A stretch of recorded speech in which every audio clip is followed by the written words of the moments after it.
Hello friends, பச்சடி பண்ணுறதுக்கு ஒரு கட்டு கொத்தமல்லி, ஒரு கட்டு புதினா, அதே அளவு கருவேப்பிலை எடுத்துக்கலாம்.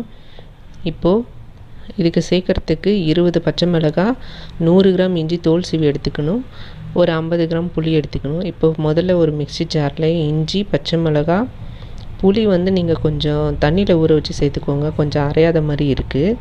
அடுத்து கொத்தமல்லி, புதினா, கருவேப்பிலை எல்லாத்தையும் சேர்த்து நல்லா நைஸாக அரைச்சி எடுத்துக்கலாம்.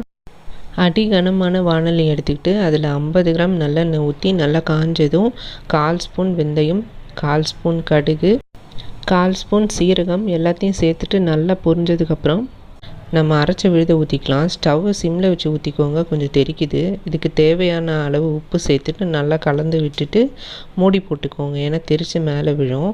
மூடி போட்டு அப்பப்போ எடுத்து கிளறி விட்டுக்கோங்க. அடுப்பு சிம்லேயே இருக்கட்டும். நல்லா ஒரு 20 நிமிஷம் ஆனதுக்கப்புறம் இந்த மாதிரி நல்லா எண்ணெய் பிரிஞ்சு வந்ததுக்கப்புறம்